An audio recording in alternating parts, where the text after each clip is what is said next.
గుంటూరులో మొంతా తుఫాన్ దృష్ట్యా గుంటూరు పశ్చిమ నియోజకవర్గంలో ఎమ్మెల్యే గల్లా మాధవి పర్యటించారు. ప్రభుత్వ పాఠశాలలో ఉన్న బాధితులను పరామర్శించారు. ఆహార పదార్థాల నిర్వహణ, వైద్య సదుపాయాలను అడిగి తెలుసుకుని అధికారులకు సూచనలు చేశారు. చిన్న పిల్లలతో, వృద్ధులతో మమేకమై నేనున్నానని భరోసా ఇచ్చారు.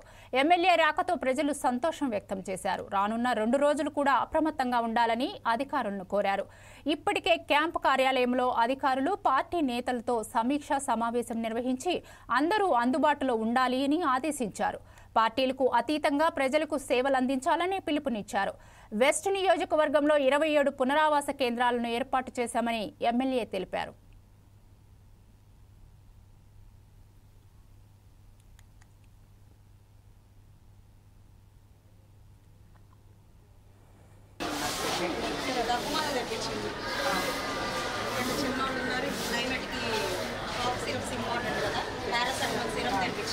మెందా తుఫాన్ నేపథ్యంలో మన గుంటూరు పశ్చిమ నియోజకవర్గంలో కాస్త లోతట్టు ప్రాంతాల వాళ్ళందరినీ కూడా పునరావాస కేంద్రాలకు తరలించడం జరిగింది.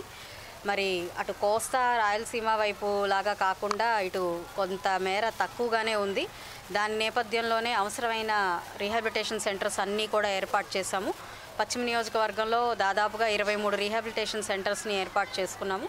ఇప్పటికే దాదాపుగా 3 రీహాబిలిటేషన్ సెంటర్స్ పూర్తిగా నిండిపోయి ఉన్నాయి.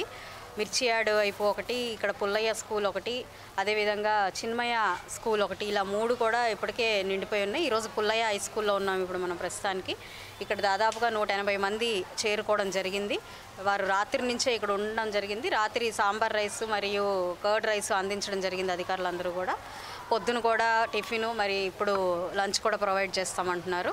అందరూ సౌకర్యంగా ఉన్నారు. సరిపడా టాయిలెట్స్ అవన్నీ కూడా ఉన్నాయి. శానిటేషన్ కూడా ఎప్పటికప్పుడు క్లీన్ చేస్తూ ఉన్నారు. వాటర్ కూడా మంచిగా సురక్షితమైన మంచినీరే వీళ్ళకి అందరికీ అందిస్తూ ఉన్నారు.